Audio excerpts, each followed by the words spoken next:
우리 진접교회 믿음의 가족 여러분, 아름다운 5월 그리고 행복한 안식일입니다. 여러분을 다시 뵙게 돼서 기쁘고 참 감사하고 또 이 소중한 특권 허락해 주신 하나님께 감사드립니다. 글쎄요, 아무도 진접교회 보고 그 교회 큰 교회야 이렇게 말하지는 않을 것 같아요. 그렇죠? 그러나 누구도 진접교회 보고 그 교회가 너무 약해 이렇게 말하지는 또 않을 것 같습니다. 정말 어제 저녁에도 그렇고 오늘 예배 안식일 학교 또 예배를 함께 드리면서 진접교회는 참 강한 교회다, 그런 생각이 듭니다. 여러 면에서 특히 우리 어린이들이 또 우리 학생들이 모든 세대가 함께 예배에 봉사하고 참여하는 특별한 이런 아름다운 모습 정말 감동적이고, 안식일학교 시간에 저 정말 울컥했어요. 이렇게 따뜻한 교회가 있구나. 정말 따뜻한 이 믿음의 공동체 이루신 하나님께 감사드리고, 또 신실하게 섬기시는 여러분들 정말 축복합니다. 진접교회가 있어서 참 다행이고 감사하고 행복합니다. 앞으로도 계속 우리 진접교회를 통해서 하나님께서 영광 받으시고 또 여러분의 행복이 더 깊고 또 넓고 또 그렇게 되기를 간절히 바랍니다. 오늘 우리 특창한 친구들 정말 감사해요. 저는 표정을 못 봤지만 저 뒤에 선생님이 자꾸만 웃으면서 하라고 하는 걸 봐서 별로 잘 안 웃었던 것 같아. 다음부터 잘 웃고 하세요. 네, 정말 감사합니다. 네, 오늘 이 시간에는 제가 더 선명한 재림신앙 두 번째 시간으로 심지견고한 재림신앙이라는 제목으로 말씀을 나누도록 하겠습니다. 한번 따라해 보실까요? 심지견고한 재림신앙. 오늘은 다니엘서 6장 말씀을 본문으로 해서 우리의 신앙이 얼마나 견고해져야 하는지 함께 좀 살펴보도록 하겠습니다. 여러분, 다니엘이 바벨론의 포로가 될 때 그의 나이가 대략 18세였을 것으로 생각합니다. 왜냐하면 다니엘 1장 4절에 보면 왕궁에 설 만한 소년을 데려오라고 그랬는데 그 시대의 소년의 나이가 가장 많을 경우가 18살이라고 그래요. 그러니까 보통 14살에서 18살을 소년이라고 했기 때문에 다니엘이 18살, 제일 많게 생각했을 때 18살일 것이라고 생각하는데, 엘렌 화이트 교회증언 사권에 보면 다니엘이 이교도의 왕궁에 가서 바빌론의 왕에게 봉사하게 된 때는 18살에 불과했다, 그렇게 기록되어 있습니다. 그래서 18살이라고 하면, 자, 우리가 오늘 나눌 말씀은 다니엘서 6장이에요. 다니엘서 6장은 그러면 그때 다니엘의 나이는 얼마나 됐는가? 다니엘 5장 30절에 보면 그날 밤에 갈대아 왕 벨사살이 죽임을 당하고 메대 사람 다리오가 나라를 얻었는데, 다니엘 6장이 이 다리오 왕 때 일어난 사건이거든요. 그러면 이때는 몇 년이냐? 기원전 약 538년이에요. 그래서 18살에 바벨론에 잡혀온 다니엘이 다니엘서 6장에서는 85살이 됐습니다. 그러니까 다니엘 6장에 다니엘은 나이가 많습니다. 우리 진접교회에 85세가 되신 어르신이 혹시 계신지 모르겠습니다만은, 네, 예나 지금이나 85세는 젊은 나이는 아니죠.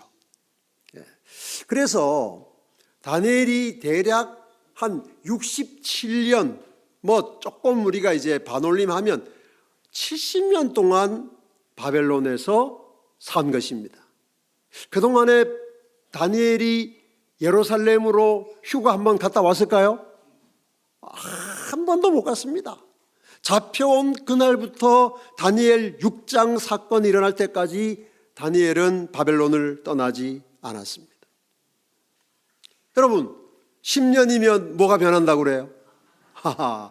여러분, 요즘은 10년이 아니라 요즘은 1년이면 강산이 변합니다. 근데 10년이면 강산이 변하면 다니엘이 여러분 67년 동안 바벨론에 있었으면 강산이 몇 번 변했을까요? 6번, 7번 변한 거죠. 정말 어마어마한 변화가 일어났습니다. 다니엘이 잡혀올 때는 바벨론의 포로였는데 지금은 바벨론이 망하고 메대라는 나라가 들어섰어요. 그동안에 많은 바벨론 왕이 등극하고 죽고 등극하고 죽고 하면서 바벨론이 서서히 쇠퇴해가는 모습을 다니엘이 다 봤어요. 그러면서 거의 70년 세월이 지난 것입니다. 강산이 여러 번 바뀌었죠. 근데 여러분, 변하지 않은 것이 있습니다. 다니엘을 향한 하나님의 사랑과 신실하심이 변하지 않았고, 그 하나님을 믿고 살아가는 다니엘의 마음도 변하지 않았어요. 18살에 포로돼서 잡혀와서 85살의 노인이 될 때까지 다니엘은 변하지 않는 사람이에요. 변하지 않는 사람. 저는 다니엘의 가장 위대한 것이 이거라고 생각합니다. 물론 다니엘 대단한 사람이죠. 계시도 여러 번 받았고 또 뭡니까? 국무총리도 됐고. 그러나 제가 다니엘의 생애를 가만히 묵상할 때 가장 제 마음에 큰 감동을 주는 건 이거예요. 다니엘은 변함이 없는 사람이구나. 변함이 없는 사람.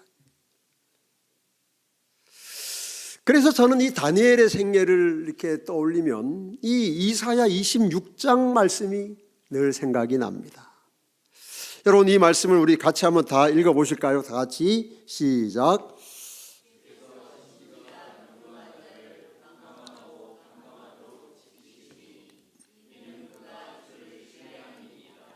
너희는 여호와를 영원히 신뢰하라. 주 여호와는 영원한 반석이시미로다. 아멘.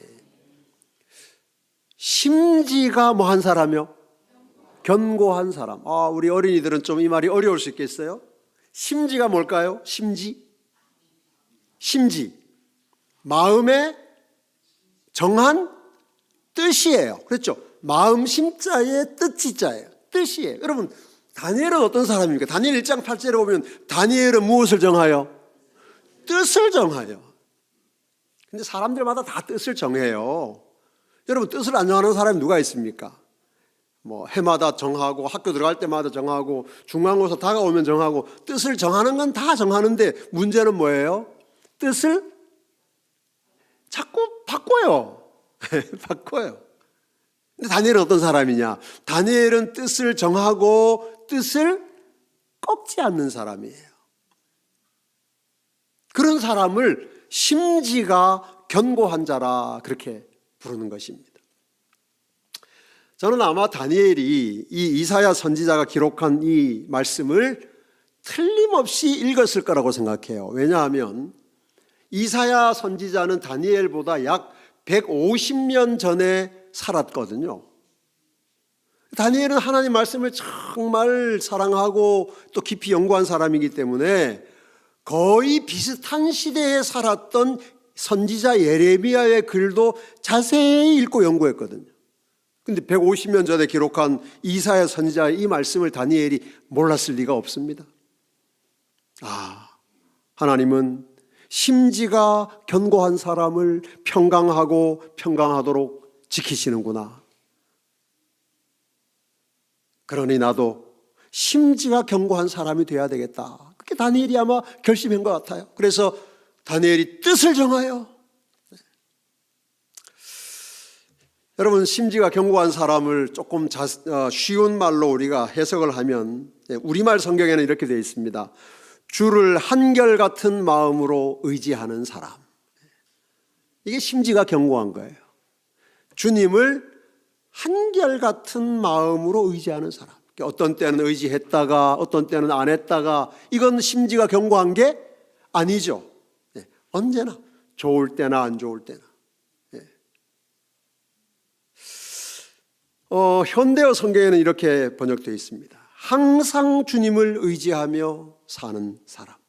뭐 같은 말이죠. 근데 제가 그 유진 피터슨 목사님이 번역한 메시지 성경에는 이렇게 번역을 했더라고요. 주께 일편단심인 사람. 이 번역이 제 마음에 확 와닿았어요. 일편단심. 여러분, 일편단심 왜 웃으세요? 여러분, 일편단심인 사람 혹시 아세요? 일편단심인 사람? 우리나라에 아주 유명한 일편단심인 남자가 아니고 여자가 있습니다. 네. 성춘향 씨예요. 제가 정말 좋아하는 여인. 존경합니다, 성춘향 씨. 일편단심. 이제 뭡니까? 이몽룡은 과거 보러 가서 소식도 없고, 사또는 매일매일 수청을 들면 너 팔자 고쳐준다 이렇게 하는데, 여러분, 이 춘향이가 일편단심입니다. 춘향이의 일편단심의 가장 감동적인 장면은 이제 사또가 고을 잔칫날에 자기의 뜻을 거스르는 춘향이를 이제 죽이려고 작심을 하고 마지막 날 밤이죠. 춘향이가 그날도 칼 쓰고 있는데 밤에 누가 찾아와요? 잘 모르시나 보네. 이 감동적인 이야기를. 이몽룡이가 밤에 찾아와요.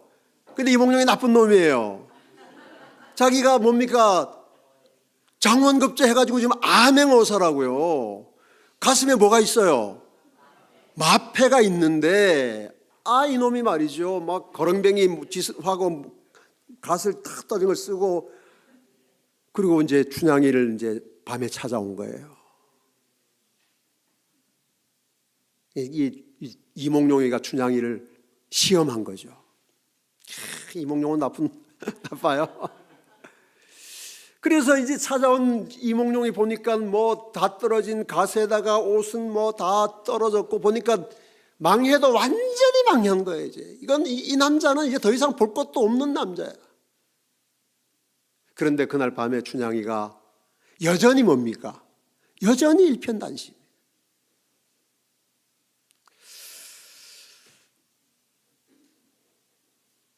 그래서 여러분, 춘향이의 이야기가 지금까지 우리에게 전해지는 거예요. 만약에 그날 밤에 춘향이가 그냥 이제 바꾸자 그랬으면 춘향이 이야기는 아무도 안 읽습니다. 그 우리한테 들릴 이유도 없어요. 근데 그 일편단심 때문에 말이죠. 지금도 이제 5월 달에 되면 남원 광안루에서 춘향제를 한단 말이에요. 일편단심, 아름다운 것입니다. 심지가 견고한 것, 감동적이에요. 사람에게만 그런 것이 아니라 여러분, 하나님도 우리가 일편단심의 하나님의 자녀들이 되기를 원하시는 거죠. 일편단심. 주께 일편단심인 사람. 여러분, 일편단심인 우리 진접교회 믿음의 가족들 되시기를 바랍니다. 세상이 어떻게 되든지, 어떤 일이 일어나든지 나는 우리 주님께 일편단심이겠다.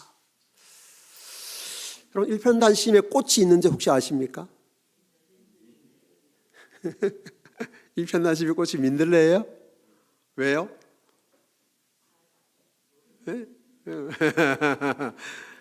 여러분, 어떤 가수가 그런 노래를 불렀어요. 일편단심 민들레야. 저도 알아요. 근데 여러분, 민들레하고 일편단심하고 무슨 관계가 있을까요? 제가 공부를 했어요. 도대체 일편단심하고 민들레가 무슨 관계 있냐? 제가 아무리 공부를 해봐도 아무 관계가 없어요. 연수원에 지금 제일 많이 핀 꽃이 민들레인데 막 온 밭에 막 널렸습니다. 근데 아무리 봐도 그거하고 일편단심하고는 아무 관계가 없어요. 근데 뭐 그 노랫말을 쓴 사람은 무슨 뜻이 있겠지만, 그러나 여러분 진짜 일편단심의 꽃이 있어요. 해바라기입니다. 오, 사모님 맞추셨나 봐. 목사님하고 사모님하고 쫙 이렇게 했어요. 사이가 좋으시네. 예. 자, 여러분, 해바라기는 왜 일편단심의 꽃일까요? 해바라기는 해만 봅니다. 그래서 해바라기예요. 여러분, 해바라기가 아침에 해가 뜨면 숙였던 고개를 딱 들고 해를 보기 시작해서 해가 가는 대로 계속 따라 하루 종일 고개를 들고 해를 보다가 해가 서쪽에 딱 넘어가면 어떻게 합니까? 고개를 숙여요. 그래서 해바라기예요. 해만 바라보기 때문에 해바라기입니다. 근데 여러분, 해가 지고 나면 볼 게 없습니까? 뭐가 있어요? 달이 뜨잖아요. 별도 뜨잖아요. 여러분, 솔직히 달이 해보다 더 아름답지 않아요? 네? 해를 보고 시를 쓴 사람은 별로 없습니다. 근데 달을 보고 시는 말이죠. 많이 시도 쓰고 그림도 그리고 뭐 노래도 부르고. 근데 왜 해바라기는 해만 볼까요? 왜 달을 안 볼까요? 해바라기니까. 해바라기니까. 해바라기는 해만 봐야 돼요. 해만 보니까 해바라기예요. 일편단심입니다. 제가 아주 이상한 말을 어떤 정치인들을 보고 해바라기라고 이야기해요. 여러분, 정치인들 보고 해바라기라고 하면 그게 좋은 말일까요? 나쁜 말일까요? 권력만 쫓는 해바라기다, 그런 뜻인데 그건 해바라기에 대한 모독이에요. 여러분, 우리는 우리의 의의 태양 되시는 예수님만 바라보는 일편단심의 해바라기 같은 그리스도인이 되기로 결심합시다. 다니엘이 그렇게 살았어요. 평생 다니엘은 하나님만 바라봤습니다. 그가 바벨론 궁정에서 뭐 1인지하 만인지상의 총리였지만 그가 자기의 권력을 바라보지 않았어요. 왕을 바라보지도 않았어요.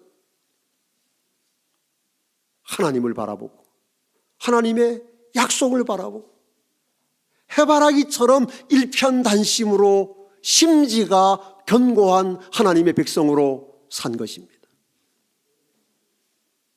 여러분, 이 예수님의 오심이 이제 정말 임박한 이 마지막 때에 재림 성도가, 진접교회 성도들이 도대체 무엇을 바라보고 살아야 하겠습니까? 해바라기처럼 사셔야죠. 해바라기처럼. 여러분, 세상에 우리가 볼만한 게 없습니까? 아니요, 많이 있어요. 우리가 하늘도 바라보지만 세상도 바라볼 만합니다. 보면 재밌는 게 많고 누릴 게 많고 즐거운 게 많이 있어요. 그런데 여러분, 일편단심은 무엇인가? 안 보는 것입니다. 나는 안 본다. 나는 해만 본다.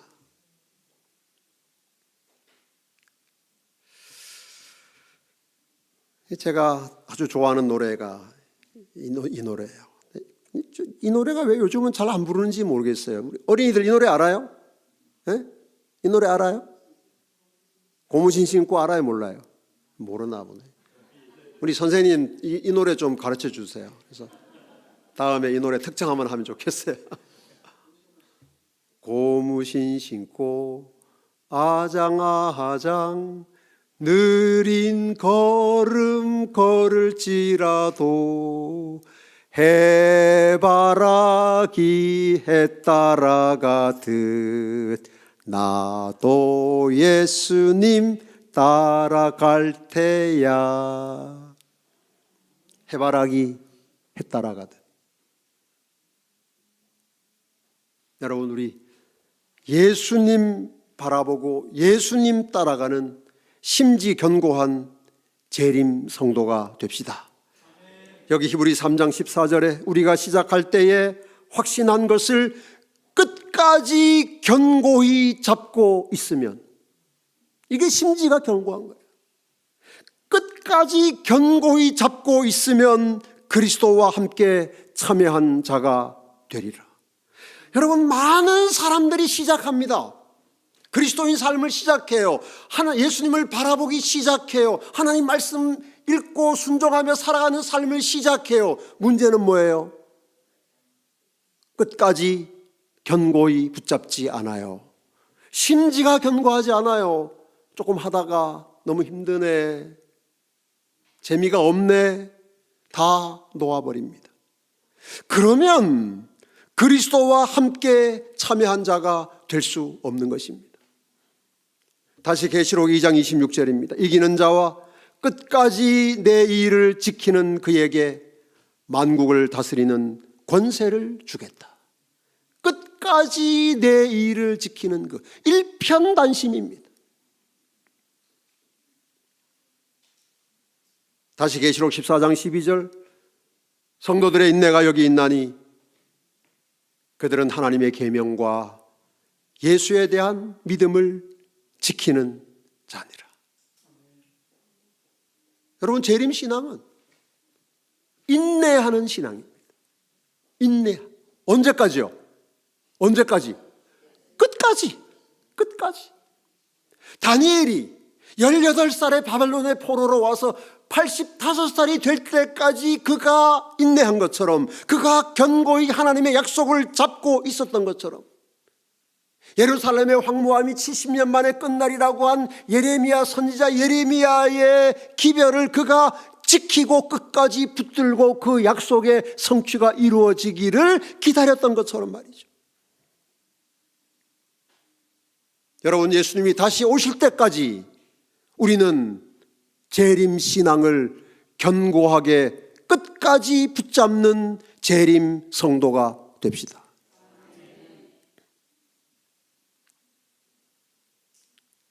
여러분, 우리가 이렇게 심지 견고한 그리스도인으로 살아가는 걸 누가 제일 싫어할까요? 사탄이 제일 싫어합니다. 사탄이 사람들이 하나님을 믿는 것 좋아하지 않지만 믿는 것 인정합니다. 믿어라, 괜찮다, 교회도 다니고 안식일도 지키고 11조도 드리고 해라, 다 사탄이 다 허락해 줘요. 아예 못하게 하면 안 되는 걸 알기 때문에 다 허락해 줘요. 근데 사탄이 늘 우리에게 하는 시험이 그래요. 오케이, 믿어, 열심히 해. 그런데 그렇게 끝까지 할 것까지는 없잖아. 적당히 해, 적당히. 한 몇 년 열심히 했으니까 한 해 정도는 좀 쉬어도 되지, 뭐 그렇게 이야기합니다. 사단이 늘 공격해요. 예, 우리의 심지 견고한 신앙을 가끔씩은 좀 쉬었다가. 예. 여러분, 바벨론에 18살의 포로로 잡혀온 다니엘이 85살이 되도록 심지 견고한 일편단심의 신앙인으로 살아가고 있는 모습을 사탄이 봤을 때 사탄이 신경질이 나겠어요, 안 나겠어요? 얼마나 신경질 나겠습니까? 얼마나 보기 싫겠어요. 그래서 다니엘서 6장에 기록된 사건이 일어난 것입니다. 그 심지 견고한 다니엘의 신앙을 꺾어버리기 위해서. 다니엘 6장 4절입니다. 이에 총리들과 고관들이 국사에 대하여 다니엘을 고발할 근거를 찾고자 하였으나, 저 다니엘 저대로 놔둬서는 안 돼. 저렇게 일편단심인 사람, 저렇게 심지 견고한 사람 하나밖에 없지만 저거 어떻게 너무너무 밉고 꼴보기 싫으니까 어떻게 우리가 제거해야 돼. 그렇게 사탄의 공격이 시작된 거예요. 그래서 낱낱이 다니엘을 조사합니다. 모든 것을, 다니엘의 한 모든 영수증을 다니엘의 모든 서류 결제를, 지금 다니엘 시대는 없었겠지만 요즘 같으면 다니엘이 간 곳의 모든 CCTV를 다 찾아서 다니엘을 조사한 거예요. 어디에 뭐가 나오겠지, 뭐가 나와도 나오겠지, 가짜 영수증이 나오든지, 뇌물을 받은 게 나오든지, 어디 가서 몰래 어떤 여자를 만난 게 나오든지, 뭐는 나오겠지. 그렇게 해서 이제 다 낱낱이 찾아본 거예요. 왜요? 일편단심, 심지가 견고한 그리스도인을 무너뜨리기 위해서. 근데 여러분, 이 말씀해 보십시오. 그런데 그들이 아무 근거, 아무 허물도 찾지 못했다 그랬습니다. 아무 근거, 그러니까 다니엘을 실각시키기 위한, 다니엘을 총리 자리에서 끌어내릴, 여러분 아무리 작은 것이라도 발견만 하면 그걸 가지고 키워가지고 다니엘을 무너뜨릴 수 있겠는데, 아무리 조사를 해도 있다 없다? 없다. 아무 근거 아무 허물도 찾지 못하였으니 이는 그가 충성되어 아무 그릇됨도 없고 아무 허물도 없음이었더라. 사탄이 실망했을까요? 실망했어요. 여러분, 우리가 그런 말 있잖아요. 털어서 먼지 안 나오는 사람이 없다, 그런 말이 있는데 여기 보니까 털어서 먼지 안 나오는 사람이 있어요. 누구예요? 다니엘이에요. 아무리 털어도 안 나와요. 몇 번만 털면 나올 줄 알고 털었는데 아무리 털어도 안 나와요. 그래서 실망했어요.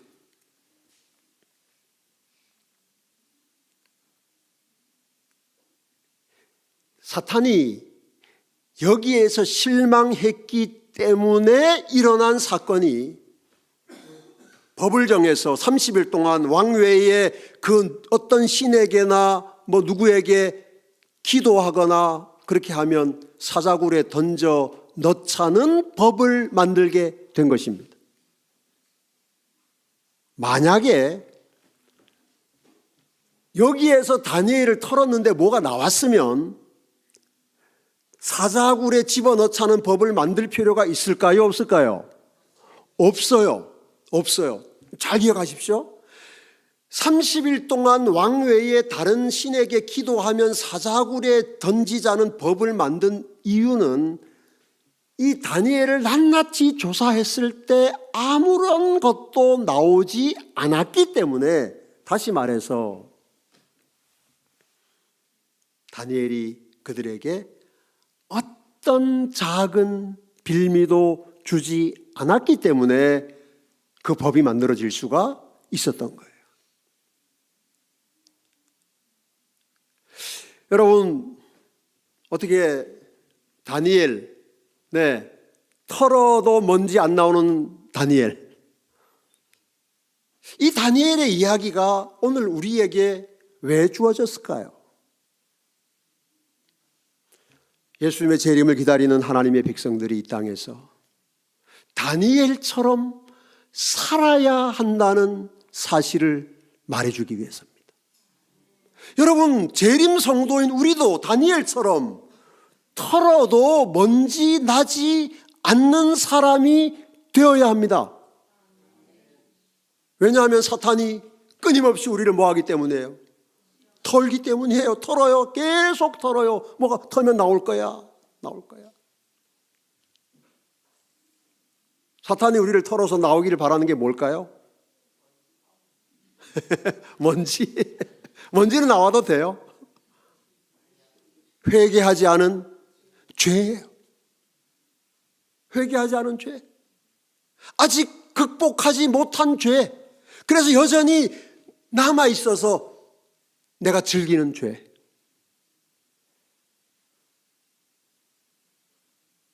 여러분, 하나님은 우리가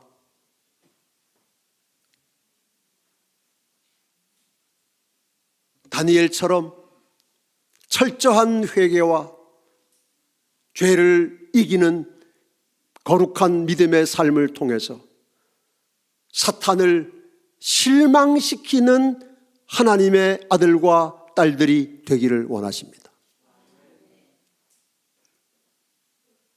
다니엘이 사탄을 실망시켰던 것처럼 말이죠.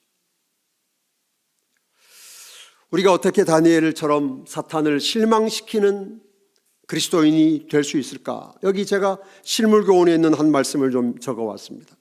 보십시오. 다니엘은 우상을 숭배하는 이방 나라에서 하나님의 품성을 나타내야 했다. 그가 어떻게 그처럼 영예롭고 책임이 큰 직책을 맡기에 합당한 자가 되었을까? 그의 온 생애를 빛나게 한 것은 작은 일에 충실했기 때문이다. 다니엘의 생애를 빛나게 한 것이 뭐라고요? 작은 일에 충실했기 때문이다. 그는 몹시 작은 일에서도 하나님을 영화롭게 했으므로 주님께서 그와 협력하셨다. 우리는 다니엘을 우리하고는 차원이 다른 어떤 사람으로 생각하는 경향이 있습니다. 왜냐하면 그가 너무 큰 성공을 거두었고 너무 어마어마한 계시를 받았고, 그렇죠, 2300주야라고 하는 세계 역사를 아우르는 계시를 받았고, 총리의 자리에 올랐고 10배나 뛰어난 지혜가 있고 이러니까 다니엘은 우리랑 다르지, 그렇게 생각할 가능성이 있는데, 근데 여러분 여기 이 증언의 말씀에서는요, 다니엘이 그렇게 영예롭고 책임이 큰 직책을 맡을 수 있었던 것은 그래서가 아니고 그가 작은 일에 충실했기 때문이라는 거예요. 작은 일에 충실한 겁니다.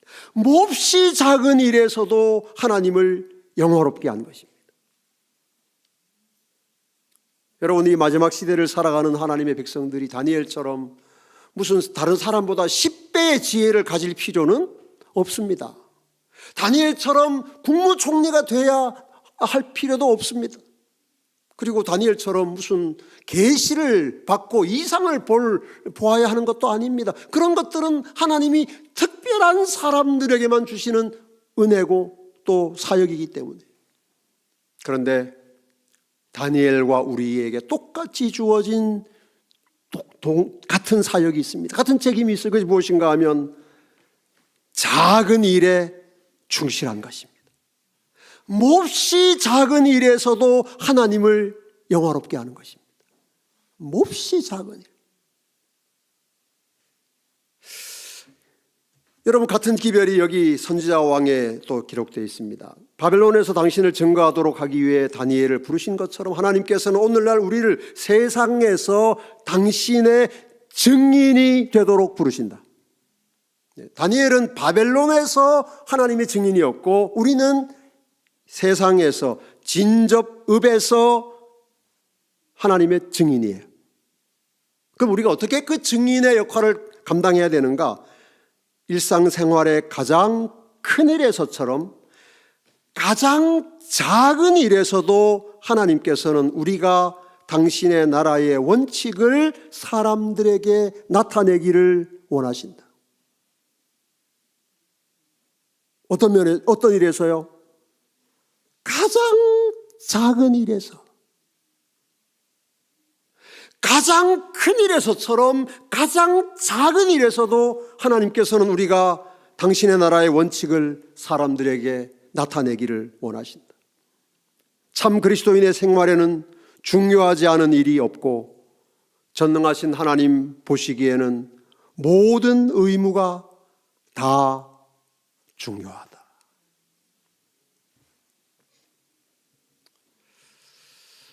여러분, 우리가 큰 일은 다들 열심히 하고 잘합니다.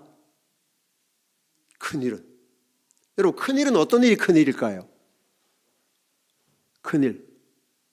사람들이 봤을 때 중요하다고 말하는 일이 큰 일이에요. 그리고 그 일을 했을 때 누가 이 일을 했네 확인이 되는 일은 큰일입니다. 어떤 일을 안 했을 때 이 일을 안 했네, 그건 큰일이에요. 그럼 작은 일은 어떤 일일까요? 작은 일은 해도 다른 사람이 모르고 안 해도 모르는 일, 그 작은 일입니다.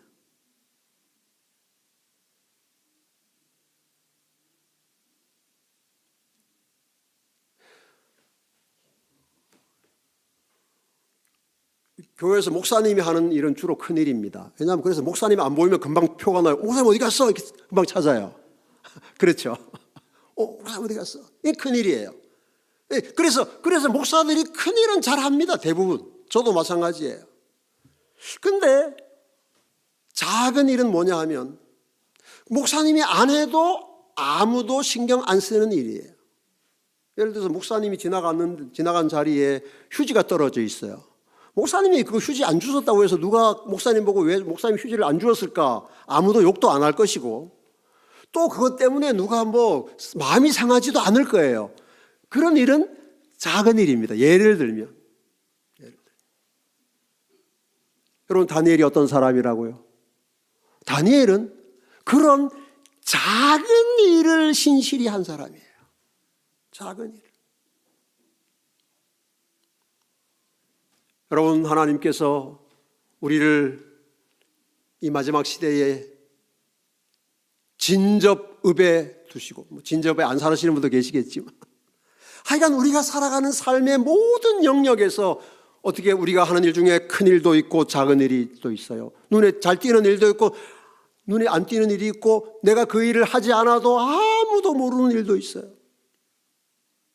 근데 하나님은 우리가 다니엘처럼 작은 일에서도 하나님의 나라의 원칙을 나타내는 그리스도인이 되기를 원하시는 것입니다. 한마디 말에 있어서, 표정에 있어서, 학생들로 말하면 수능 시험, 학기말 시험 이런 것은 큰 시험이니까 잘 쳐야 돼. 그런데 수업 시간에 치는 쪽지 시험 같은 건 뭐예요? 이건 잘 못 쳐도 돼, 안 해도 돼, 그렇게 할 수 있어요. 근데 그렇게 하면 안 된다는 거예요. 차들이 쌩쌩쌩쌩 다니는 거리에서 신호등 지키는 것은 큰일입니다. 그런데 밤중에 차가 아무것도 안 다니는데 빨간불이 켜져 있어요. 그리고 다른 차들은 빨간불 무시하고 막 가요. 근데 여러분, 그럴 때 재림 성도는 어떻게 해야 될까요? 그게 작은 일이에요. 아무도 안 봐요. 지나간다고 해서 누구 딱지 끊지도 않아요. 그러나 하나님은 우리가 일생생활의 가장 작은 일에서도 하나님 나라의 원칙을 나타내기를 바라시는 것이죠. 우리가 이 세상의 새천사의 기별을 전파하는 이 큰 아젠다, 우리에게 주어진 사명, 새천사의 기별을 땅끝까지 전하는 것, 큰일입니다. 잘해야 됩니다. 그러나 우리의 가정에서, 동창회 가서, 시장에 장 볼 때, 그때 하는 우리의 작은 일 속에서 하나님 나라의 원칙이 사람들에게 증거되기를 하나님은 바라시는 것입니다. 참 그리스도인의 생활에는 중요하지 않은 일이 없고, 전능하신 하나님 보시기에는 모든 의무가 다 중요하다. 여러분, 우리 진접교회 믿음의 가족 여러분, 우리 다니엘처럼 작은 일에 신실한 심지 견고한 재림 성도가 됩시다. 사람들마다 다 큰 일, 대단한 일, 인정받을 만한 일, 그런 것 추구합니다. 근데 하나님께서는 우리에게 말씀하십니다. 큰 일도 잘해라. 그러나 작은 일도 큰 일만큼 잘해라.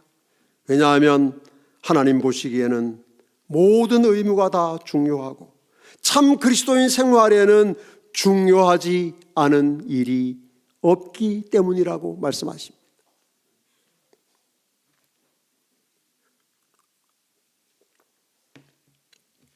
제가 고등학교 다닐 때 여러분 제가 공부를 잘했을 것 같습니까? 못했을 것 같습니까? 이렇게 물으면 뭐 못했을 것 같다고 말하기는 참 그런 생각이 들어도 그렇게 대답하기는 참 어렵죠. 네. 우리 뭐 최영석 목사님은 정말 공부를 잘한 분이고 저는 뭐 그냥 공부를 적당히 했습니다. 적당히 했어요. 그런데 제가 고등학교 3학년이 됐을 때 일본어를 공부해야 된다는 거예요. 일본어를. 저는 영어를 배우는 것만 해도 정말 짜증이 났거든요. 아니 한국 사람이 우리말만 하면 되지 왜 영어를 왜 이렇게 배우냐. 저는 영어가 너무 싫었어요. 그래서 내가 고등학교만 졸업해봐라. 난 다시 영어를 안 한다. 정말 바보 같은 짓이죠. 그래서 제가 지금도 영어를 못합니다. 영어를 해야 이게 참 실력이 있는 사람인데 영어를 못하니까. 근데 영어만 해도 정말 짜증이 나는데 또 일본어를 또 해야 된다는 고등학교 3학년 됐는데 정말 너무 화가 났어요. 아니 영어만 해도 지금 이런데 일본어까지 한다. 도대체 일본어를 왜 해야 되는 거야? 그때 저희 일본어를 가르친 선생님이 여러분도 아시는 분이 계시겠지만 이해창 장로님이시라고 정말 제가 만난 분 중에 가장 인격적으로 정말 훌륭한 분이에요. 그분은 학생들에게도 반말을 잘 안 하십니다. 예를 들어 박상길 형제 이렇게 말씀하세요. 했는가? 잘 주무셨는가? 뭐 식사하셨는가? 그 나이 연세 많으신 어르신이 학생들 보고 그렇게 말씀하셔요. 그분이 이제 일본어 선생님이에요. 저 일본어 너무 싫어가지고 일본어 시간에 제가 공부를 잘 안 했습니다. 그래도 뭐 이제 또 주워 듣는 건 있으니까 뭐 교와 사무이 데스 뭐 이런 거. 자부간 어쨌든 이제 한 학기가 이제 중간고사 때가 됐어요. 중간고사. 그 중간고사 일본어 시험을 쳐야 돼요. 그 중간고사 이제 시험지가 쫙 나왔습니다. 제가 쭉 보니까 뭐 제가 아는 단어 좀 있어요. 근데 제가 고약한 학생이었죠. 내가 그냥 백지를 내야 되겠다. 제가 일본어에 대한 저의 그걸 이제 반항이죠. 그래서 백지를 냈어요. 제가 다 썼으면 한 30점은 맞았을 것 같아요. 30점 맞았을 것 같은데 30점 맞느니 차라리 백지 내자. 백지 냈어요. 그리고 이제 시험이 끝나고 이제 선생님이 다 채점해가지고 이제 그 다음 시간에 들어왔어요. 네, 선생님이 시험지만큼 가지고 와가지고 박상길 형제 자네는 빵점일세. 당연히 빵점이죠. 제가 백지 냈으니까.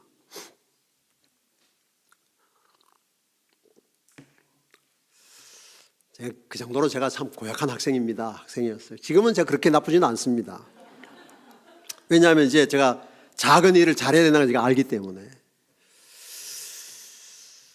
근데 선생님이 나중에 성적표를 보니까 50점을 주셨더라고요. 50점을. 그냥 불쌍하니까. 저 같으면 진짜 죽도록 두들겨 팰 텐데 선생님은 때리지도 않고 화도 안 내시고 그냥 50점이나 주셨더라고요. 다른 애들은 다 100점이죠. 근데 여러분 제가 왜 그런 짓을 할 수 있었는가 하면 이유가 있어요. 그냥 제가 고등학교 3학년 때는 예비고사를 치던 때예요. 예비고사를. 저희는 대학에 갈 때 예비고사와 본고사를 가지고 대학에 가는 게 그때의 입학 시스템이었어요. 그래서 내신 성적이라고 하는 건 사실 아무 의미가 없었던 때예요. 그래서 빵점을 맞아도 그것 때문에 대학 가는 것하고는 별 상관이 없어요. 만약에 제가 여러분 그게 내신 성적이 대학 가는데 중요한 자료였으면 저 그렇게 안 합니다. 열심히 써서 30점 맞으면 그 다음에 한 50점 더 주면 70점, 80점 될지도 모르잖아요. 근데 왜 그랬는가 하면 이거는 뭐 대학 가는데 아예 쓸 데가 없는 거니까 그런 짓을 한 거예요. 근데 여러분 놀라운 일이 일어났어요. 그해 7월 달에 우리는 11월 달에 예비고사를 쳐야 되는데 그해 7월 달에 정부가 어떤 입시 정책을 발표했는가 하면 예비고사 치기 4달 전에 앞으로는 본고사를 없애고 예비고사와 내신 성적으로만 대학 간다 이렇게 바꾼 거예요. 대학 입학 4달 남겨놓고. 그게 좀 망한 거 아니에요? 여러분 한 과목에서 여러분 50점 맞으면요 내신 성적이라 하는 게 뭐 볼 것도 없습니다. 제가 예비고사 꽤 많이 맞았어요. 그런데 삼육대학교 신학과 간신히 들어갔습니다.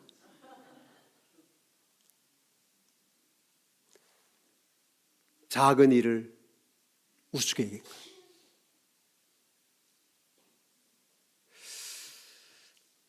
우리 어린이들, 학생들, 청년들 여러분의 생애에서 하나님께서 여러분에게 주시는 모든 크고 작은 기회들 앞에서 다니엘처럼 신실하고 성실한 심지 견고한 하나님의 자녀들이 되시기를 바랍니다.